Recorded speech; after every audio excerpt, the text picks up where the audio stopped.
कुंभ के मेले में एक कलेक्टर साहब को एक साधु महात्मा बड़ी जोर से थप्पड़ लगाते हैं। जब वो नहाने के लिए डुबकी लगा रहा था तो उसी दौरान जब वो बाहर निकल कर आया तो एक साधु महात्मा ने उसे ऐसा चांटा लगाया कि वो दोबारा से पानी में जा गिरता है और उसकी पत्नी उसे देखती रहती है। और उसके बाद वो जो कलेक्टर साहब हैं वो और उसकी पत्नी आकर साधु के पैरों में पड़ जाते हैं। ऐसा क्या हुआ था, आइए जानते हैं इस कहानी को। नमस्कार, मैं महक चौधरी आज आपके सामने कुंभ के मेले से 13 जनवरी 2025 से जो चला हुआ है इसी मेले की एक कहानी लेकर आई हूँ। ये कहानी शुरू होती है आज से कुछ साल पहले। राजस्थान के जयपुर से एक गांव होता है जिस गांव में एक परिवार है।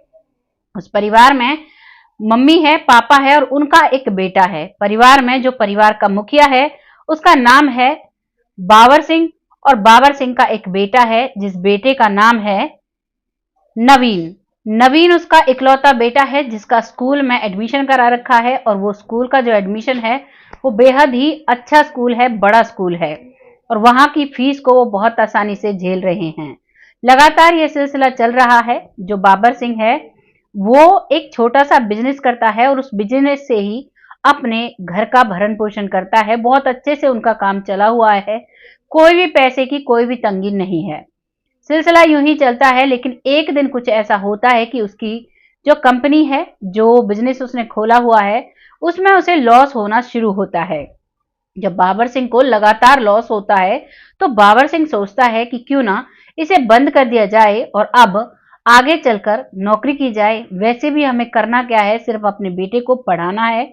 इस बात को सोचकर अब वो अपना बिजनेस बंद कर देता है और एक नौकरी करने लगता है एक कंपनी में। उधर उसकी जो पत्नी है वो भी अपने पति का बहुत साथ देती है और अपने बेटे को स्कूल पढ़ाई की तरफ बहुत प्रेरित करती है। खुशी खुशी सब कुछ चल रहा था, लेकिन एक दिन ऐसा होता है कि जो बाबर सिंह की पत्नी है वो अचानक बीमार होती है। तब तक उनका बेटा जो है वो 12th क्लास में आ चुका था। इसी स्ट्रगल को झेलते झेलते नवीन 12th क्लास में पढ़ रहा था। अचानक उसकी माताजी बीमार होती हैं तो उनको बाबर सिंह अपनी पत्नी को हॉस्पिटल लेकर जाता है और हॉस्पिटल में उसके कुछ चेकअप कराते हैं। दरअसल वो चक्कर खाकर गिर गई थी और जब चक्कर खाकर गिरी तो वो पीली पड़ चुकी थी और फिर वो होश में आती है। लेकिन बाबर सिंह उसे फिर भी एक सिंपल ट्रीटमेंट के लिए लेकर जाता है। लेकिन जब वहां देखता है कि जो उसकी पत्नी है उसको एक बहुत बड़ी प्रॉब्लम है। डॉक्टर्स कहते हैं कि इनको लास्ट स्टेज का कैंसर है। इस बात को सुनकर बाबर सिंह बिल्कुल टूट जाता है और टूटने के बाद अब उसे नहीं समझ में आता कि मैं क्या करूं। अब वो अपनी पत्नी से कहता है कि मुझे तुम्हारा इलाज कराना है, लेकिन उसकी पत्नी कहती है कि चाहे कुछ हो जाए मुझे अब इलाज नहीं कराना। वैसे भी मेरा कैंसर लास्ट स्टेज में है, इससे हमारा सब कुछ बच जाएगा और मेरा बेटा यूं ही रह जाएगा, उसके पास कुछ भी नहीं रहेगा।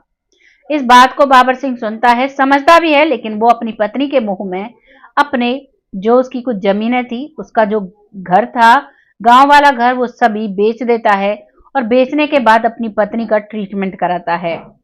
लगातार उसका ट्रीटमेंट चलता है लेकिन उसे जरा भी आराम नहीं लगता और लगभग 3 महीने तक उसकी पत्नी का ट्रीटमेंट चलता है। उसी दौरान वो अपने बेटे को समझाया करती कि बेटा, पढ़ाई से अलग कोई धन नहीं होता। पढ़ाई एक ऐसी चीज है जो तुम्हारे जीवन में काम आएगी और जो तुम्हारा तुमसे छिना है इस सभी को तुम पढ़ाई के दम पर वापस ले सकते हो। इतना मोटिवेट वो अपने बेटे नवीन को किया करती। उसका पति बाबर सिंह सुनता था, वो भी अपने बेटे को साथ ही साथ मोटिवेट करता। लेकिन समय बहुत जल्दी जल्दी जा रहा था और आज वो दिन आ गया था जब बाबर सिंह की पत्नी यानी नवीन की माता जी इस धरती में नहीं रहती हैं और वो इस दुनिया से चली जाती हैं। जब उनके पास उनकी मां नहीं रहती तो नवीन को अब ऐसा लगता है कि क्या किया जाए। लेकिन उसके पिता बाबर सिंह ने ये चीज बहुत सहजता से अपने बेटे को सिखाई थी कि बेटा, चाहे कोई भी कंडीशन हो, कोई भी परिस्थिति हो, उस समय तुम्हें नहीं ही डगमगाना है, तुम्हें अपनी पढ़ाई पर फोकस लगाना है। और वैसे ही नवीन अपनी पढ़ाई पर फोकस लगाता है और वैसे ही वो पढ़ता चला जाता है। उसकी ग्रेजुएशन कंप्लीट हो जाती है और उसका पिता उसकी पढ़ाई कराता रहता है। तभी वो कहता है कि पापा, जब मैं पढ़ाई करता था तो मैंने एक लड़के को अपने साथ लेकर मैं एक दुकान पर गया था, तो वहीं से एक गाड़ी निकलती है। उस गाड़ी में सफेद सफेद पर्दे लगे हुए थे और बहुत सुंदर थी, लाल बत्ती उस पर जली हुई थी और जो व्यक्ति उसमें बैठा था वो बहुत ही साफ सुथरा और बहुत ही रिस्पेक्टेड व्यक्ति लग रहा था। एक उसके आगे चलता था और एक उसके पीछे चलता था। कमांडो उसकी सेवा में रहे करते थे। मुझे ऐसा व्यक्ति बनना है और वो टेस्ट होता है आईएएस का। मुझे आईएएस का टेस्ट क्लियर करना है और मुझे अब आईएएस बनना है। इस बात पर उसका पिता कहता है कि बेटा, बहुत अच्छी बात है, अपनी उड़ान वैसे ही ऊंची रखनी चाहिए जिससे कि आप ज्यादा चीजें देख सको और ज्यादा पा सको। चलो तुम अपनी पढ़ाई की तैयारी करो। तभी नवीन कहता है कि पापा, एक समस्या है, मुझे पढ़ाई के लिए दिल्ली जाना होगा और दिल्ली जाने के लिए हमारे पास पैसे नहीं हैं। तभी उसका पिता कहता है कि बेटा, जब तुम्हारी माँ बीमार हुई थी और मैंने सब कुछ बेचा था तो करीबन 4 से 5 लाख रुपए बच गए थे, जिनके लिए तुम्हारी माँ ने बोला था कि ये मेरे बेटे की पढ़ाई के काम आएंगे, क्योंकि पढ़ाई ही अनमोल धन होता है जिससे मेरा बेटा सभी कामयाबियों को छुएगा। और मुझे अब इनसे कोई ट्रीटमेंट नहीं कराना। तुमने सब कुछ बेचकर मेरे ट्रीटमेंट में लगा दिया, लेकिन मुझे किसी से भी आराम नहीं लगा, तो अब 3-4 लाख रुपयों से क्या हो जाएगा। इस बात को सुनकर उसका पति मान जाता है। बाबर सिंह उस समय उन पैसों को अपने अकाउंट में रख लेता है और अकाउंट में रखने के बाद अब वो अपने बेटे को निकाल कर दे देता है और उसे दिल्ली एक पीजी दिलवाकर वहीं पर छोड़कर आ जाता है। अब उसका बेटा नवीन वहां पर पढ़ाई करने लगता है। इधर उसका पिता, जो एक कंपनी में नौकरी करता था, करीबन 18,000 उसकी सैलरी थी, उसी के ब्याह पर वो काम करता रहता है और जो पैसे बचते उन सभी को अपने बेटे के लिए भेज दिया करता। और जब पैसों की कमतास पड़ती तो जो अकाउंट में पड़े हुए पैसे थे उनसे नवीन काम चला लिया करता। लगातार यही सिलसिला चलता है और अब उसका पहला जब पेपर वो देता है तो पहले पेपर में वो प्री को क्वालिफाइड कर लेता है। जब उसका प्री पास होता है तो इधर उधर के और भी स्टूडेंट थे, उनसे उसकी दोस्ती होती है। उन्हीं में एक लड़की होती है जिसका नाम होता है श्रेया। श्रेया से वो प्यार करने लगता है, इधर श्रेया भी उससे प्यार करने लगती है और अब दोनों मस्ती में चूर हो जाते हैं और नवीन का फोकस पढ़ाई से हट जाता है। कुछ दिन और निकलते हैं और अब की बार जब मेन का रिजल्ट आता है तो नवीन मेन में फेल हो जाता है। जब नवीन मेन नहीं कर पाता है, मेन एग्जाम उसका फेल हो जाता है, ये बात उसके पिता को पता चलती है तो उसका पिता उससे मिलने के लिए दिल्ली जाता है। वो जाकर देखता है कि वहां पर नवीन नहीं है, उसका कमरा लॉक्ड है। जब वो उसके दोस्तों से पूछता है तो दोस्त बताते हैं कि नवीन अपनी गर्लफ्रेंड श्रेया के साथ होगा, कहीं पिक्चर विक्चर देखने गया होगा। जैसे ही एक पिता इस चीज को सुनता है तो वो आग बबूला हो जाता है और गुस्से में भर जाता है। वो वहीं पर बैठकर अपने बेटे का इंतजार करने लगता है और कहता है कि कभी तो मेरा बेटा आएगा, तब मैं उसे देखूंगा ये क्या हरकत चल रही है। वो वहीं पर बैठकर इंतजार करता है और नवीन शाम को करीबन 8:30 बजे वहां पर आता है। 8:30 बजे तक बिना कुछ खाए पिए बाबर सिंह वहीं पर अपने बेटे का इंतजार करते हैं। वहां पर नवीन आता है, आते ही कहता है कि बाबूजी, आप क्यों आए, मुझे ही बुला लिया होता। तभी बाबर सिंह कहता है कि बेटा, अब की बार जो रिजल्ट आया तुमने मुझे बताया नहीं। तभी नवीन कहता है कि पापा, अब की बार मैं रह गया, ये एग्जाम बहुत टफ होते हैं, अब की बार मैं नहीं कर पाया इतना अच्छा और मेरा मेन रह गया है, पर आप चिंता मत करो, अगली बार मैं अपना प्री भी और मेन भी सब कुछ कंप्लीट कर लूंगा और आपको एक सफल कलेक्टर बनकर दिखाऊंगा। वो पिता से इस दृढ़ता से जब कहता है और साथ ही में उस लड़की श्रेया को देखता है बाबर सिंह, तो वो अपने बेटे से कहता है कि मुझे तुमसे अकेले में बात करनी है।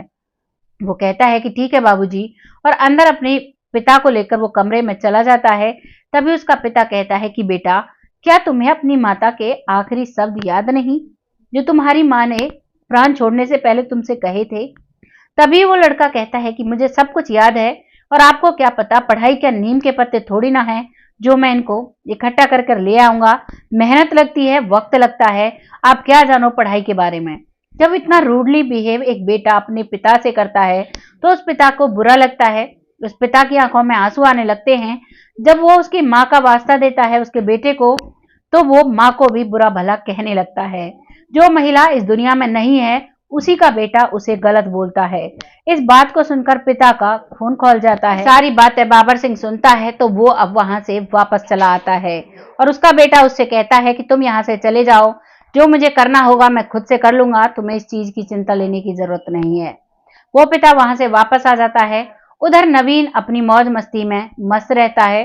कुछ दिन निकलते हैं, दोबारा से उसका एग्जाम होता है और अब की बार वो फिर से फेल हो जाता है।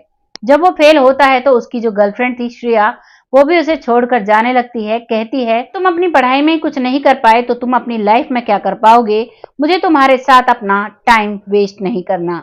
इसी वजह से वो उसे छोड़कर चली जाती है और अब अकेला कमरे में बैठकर नवीन की आंखों से आंसू गिरने लगते हैं जब उसे उसकी गर्लफ्रेंड छोड़कर जाती है।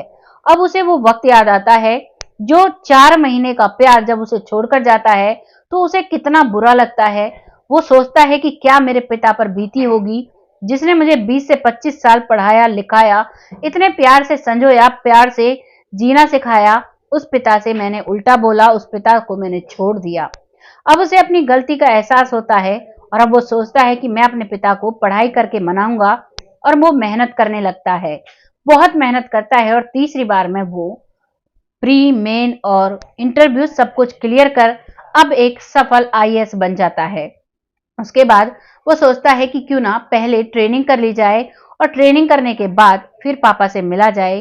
अब वो वहीं से सीधा ट्रेनिंग करने चला जाता है और उसके बाद उसकी पोस्टिंग हो जाती है। पोस्टिंग में जब वो आता है तो आने के बाद वो अपने पिता से मिलने के लिए आता है, लेकिन उसका पिता उसे घर पर नहीं मिलता है। जब वो आस पड़ोसियों से पूछता है तो पड़ोसी कहते हैं कि तुम्हारा पिता तो अब से करीबन 7-8 महीने पहले से ही यहाँ नहीं है, हमें नहीं पता वो कहाँ गया, यहाँ पर तो ताला लगा हुआ है। अभी वो कहता है कि ठीक है, तो वो ताला तोड़ता है और वो वहीं पर रहने लगता है, वहीं पर रहकर अपनी नौकरी करने लग जाता है। और जब उसने ट्रेनिंग की थी तो उसी दौरान उसके कुछ दोस्त बने थे। उन्हीं दोस्तों में से एक दोस्त होता है राहुल। वो कहता है कि मुझे तुमसे मिलना है, तो वो कहता है कि तुम आना। और वो जयपुर में रहा करते थे, तो जयपुर में कहता है कि तुम मेरे घर रुकोगे, तुम किसी भी होटल में नहीं रुकोगे। इस बात को जब वो दोस्त सुनता है तो वो कहता है ठीक है, क्योंकि वो दोस्त अपने परिवार के साथ था। जैसे ही वो उनके घर आता है तो उसका जो दोस्त है, उसका पिता, उसकी पत्नी, उसका पूरा परिवार आता है। और जैसे वो पिता और बेटे बात कर रहे थे, इन बातों को सुनकर उसकी आंखों में आंसू आ जाते हैं। जो राहुल का पिता है वो कहता है कि यहाँ पर ये जो नवीन है ये रो क्यों रहा है। तो राहुल बताता है कि ये अपने पिता को बहुत याद करता है और इसकी गलती की वजह से ही इसके पिता इसे छोड़कर चले गए, इसीलिए ये पश्चाताप करता रहता है और इसीलिए ये रोता रहता है। इस पर वो जो राहुल का पिता है वो उसे चुप करता है, गले लगाता है और कहता है कि बेटा तुम चिंता मत करो, तुम ऐसे मत रोया करो, तुम्हारे पिता तुम्हें जरूर मिल जाएंगे, भगवान पर विश्वास रखो। और तुम अकेले रहते हो, तुम ऐसा करो, तुम अपने जीवन को थोड़ा, तुम्हें शांति मिलेगी, परिवार बढ़ेगा, तुम एक शादी कर लो, शादी के बाद पत्नी घर में आएगी, बच्चे होंगे, तो जीवन थोड़ा शांति से गुजरेगा। और वैसे भी तुम्हारी पोस्टिंग भी यहाँ है तो तुम बहुत अच्छे से जी सकते हो। अब राहुल और राहुल के पिता की बात मानकर वो जो लड़का है वो नवीन, वो हाँ भर देता है और कहता है कि अंकल जी आप ही अपने किसी जानकार से मेरी शादी की बात कर लीजिए, मैं उसी से शादी कर लूंगा जिससे आप बोलोगे। तो वो कहते हैं कि ठीक है। और कुछ दिन निकलते हैं। कुछ दिन बाद अब उसका फोन आता है राहुल के पिता का और कहता है कि क्या बेटा तुम शादी कर सकते हो, एक लड़की है जो कि बहुत ही समझदार है, ग्रेजुएशन उसने कर रखी है, पढ़ी लिखी है, होशियार है, क्या तुम चाहते हो उससे शादी करना। तो वो कहता है कि ठीक है, आप बता दीजिए, मैं शादी कर लूंगा, मुझे कोई दिक्कत नहीं है। अब उनकी सगाई करा देता है राहुल का पिता और बहुत ही धूमधाम से वो लोग शादी करते हैं। लेकिन शादी में भी बार बार नवीन को अपने पिता की याद आया करती, अपनी माँ की याद आया करती और वो परेशान सा ही रहा करता। अब घर में उसकी पत्नी आ जाती है और पत्नी के साथ वो खुश रहने की कोशिश करता है और खुशी खुशी वो लोग रहते हैं। धीरे धीरे वक्त निकलता है। करीबन 2024 में उनकी शादी होती है और अब 2025 लग जाता है। 13 जनवरी 2025 को कुंभ के मेले का आगाज होता है। और अब उसकी पत्नी जब ये न्यूज देखती है तो वो कहती है कि सुनो जी, आप बहुत पश्चाताप करना चाहते हो, आप चाहते हो आपके पिताजी वापस आ जाएं, तो चलो कुंभ के मेले में चलते हैं, वहां जाकर भगवान जी से प्रार्थना करेंगे कि तुम्हारे पिताजी वापस आ जाएं, हमारा परिवार भी पूरा हो जाए। तो उसका पति कहता है कि ठीक है, कह तो तुम सही रही हो, चलते हैं और करते हैं, भगवान जी से आराध्य जी जो करेंगे सो होगा। और वहां से अब वो लोग चल देते हैं कुंभ के मेले के लिए। वो प्रयागराज पहुंचते हैं और वहां पर रहते हैं, रुकते हैं एक रात। और जब दूसरा दिन होता है तो वो सुबह सुबह नहाने के लिए, डुबकी लगाने के लिए जाते हैं नदी में। तो वहां पर ही जैसे ही वो डुबकी लगाकर निकलता है तो वो भगवान से पश्चाताप की गुहार लगा रहा था। उसकी आंखों में आंसू थे, आंखें बंद थी और वो भगवान की तरफ सोचे जा रहा था। तभी एक साधु आता है और आते ही जैसे ही वो नीचे से डुबकी लगाकर ऊपर की तरफ होता है, साधु उसे बहुत समय से पीछे कर रहा था उसका। जब भी वो आए थे तो वहीं से वो साधु उन्हें देख रहा था। अब साधु जब उन्हें देखता है तो साधु अंदर जाकर, पानी के अंदर जाकर एक जोरदार थप्पड़ खींच देता है। जैसे ही नवीन को थप्पड़ लगता है तो नवीन पीछे जाकर पानी में गिर जाता है और नवीन जल्दी से उठता है और कहता है कि महाराज, क्या गलती हो गई मुझसे जो आपने मुझे मारा है? आप मुझे बताइए कैसे मेरे पापों का अंत होगा। तभी वो जो महाराज के रूप में थे वो कहते हैं कि तुम्हारे पापों का अंत यहाँ नहीं होगा, तुमने बहुत गलत किया है। इस बात पर वो व्यक्ति नवीन जो है वो रोने लगता है। वो कहते हैं कि शायद बाबा अंतर्यामी हैं, बाबा को सब कुछ पता है मेरे जीवन के बारे में। ऐसा मैं क्या करूं कि जिससे मैं ठीक रहूं। इस बात पर महाराज जो है साधु के भेष में जो है वो कहते हैं कि तुमने अपने पिता के साथ बहुत गलत किया, तुमने अपनी माता के साथ भी बहुत गलत किया। और जब वो ये बात कहकर अपना मुंह उसी पानी में धोते हैं जो कि उनके चेहरे पर एक धूनी भस्म लगी हुई थी, जैसे ही वो भस्म धुलती है तो यहाँ पर पता चल जाता है, जो नवीन है वो समझ जाता है कि ये तो पिताजी हैं। अब नवीन उनके पैरों में पड़ने लगता है। इधर उसकी पत्नी भी पैरों में पड़ने लगती है, सोचती है कि मुझे लगता है ये इन्हें जानते हैं और गुरुजियों की तो रिस्पेक्ट करनी चाहिए, ये साधु बाबा हैं। वो भी पैर छूती है और वो भी पैर छूता है। दोनों पैर छूकर उससे आशीर्वाद लेते हैं, लेकिन वो मुंह मोड़ लेते हैं। तभी नवीन कहता है कि बाबूजी, मुझे माफ कर दो, मुझसे बहुत बड़ी गलती हुई और अगर आप उस दिन नहीं जाते तो आज मैं एक कलेक्टर नहीं बन पाता।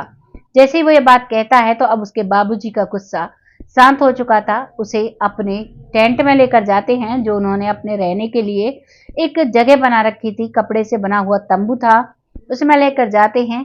उन्हें वहां बैठाते हैं और फिर सारी बातें शेयर करते हैं। सारी बातें जब साधु बाबा को पता चलती हैं और इधर नवीन को पता चलती हैं तो नवीन कहता है कि चलो बाबा अब घर चलो। तो नवीन कहता है कि बाबा अब तुम्हारे बिन घर में मन नहीं लगता है और तुम्हारी बहू भी आ चुकी है, अब तुम्हारे घर में पोते पोतियां आएंगे तो उनके लिए तो तुम चाहिए होगे। तभी वो बाबा कहते हैं कि बेटा, मुझे भगवान की राह बहुत अच्छी लगती है। जब तुम मेरे पास नहीं थे तुमने मुझे धोखा दिया था, तुमने पढ़ाई नहीं की थी तो मैं उदास बैठा था दिल्ली की सड़कों पर और वहीं पर मुझे साधु की टोली मिलती है जो भगवान के आराधना कर रहे थे। उनकी टोली के साथ मिलकर मैं वहां उन्हीं के साथ चल देता हूँ और तब से आज तक मैं उन्हीं के साथ हूँ। यहाँ मुझे बहुत ज्ञान की प्राप्ति हुई है और मेरा जीवन यहीं तिरेगा, यहीं से मुझे मोक्ष मिलेगा, तो अब मुझे तुम्हारे साथ नहीं चलना है। इस बात को सुनकर वो मना कर देते हैं, लेकिन मनीष के मन में, नवीन के मन में अभी भी कहीं ना कहीं है कि मेरे बाबूजी वापस आ जाएंगे और मुझे पता है अब मेरे बाबूजी एक साधु हैं, तो इस बात की तसल्ली है कि मेरे बाबूजी कहीं वैसे नहीं भटक रहे। और इस शांति के साथ अब वो कुंभ के मेले से वापस आ जाता है। ये थी कहानी एक परिवार की, जिस परिवार में एक माँ जो अपनी पूरी मेहनत करती है बच्चे के लिए, जो कैंसर जैसी बीमारी में से भी पैसे बचा कर रखवाती है अपनी बेटे की पढ़ाई के लिए, और एक पिता जो पूरा जीवन अपने बेटे की पढ़ाई के लिए लगा देता है। साथ ही साथ वो बेटा भी जो कुछ दिनों के लिए बहका, लेकिन उसके बाद उसने पूरी मेहनत से अपनी पढ़ाई कर वो मुकाम हासिल किया जो उसके माता पिता चाहते थे। जो भी आप जिसके बारे में कहना चाहते हैं वो कमेंट बॉक्स में लिखिएगा और बहुत जल्द ऐसी ही किसी कहानी के साथ आती हूँ। तब तक अपना और अपनों का ख्याल रखें। जय हिंद, जय भारत।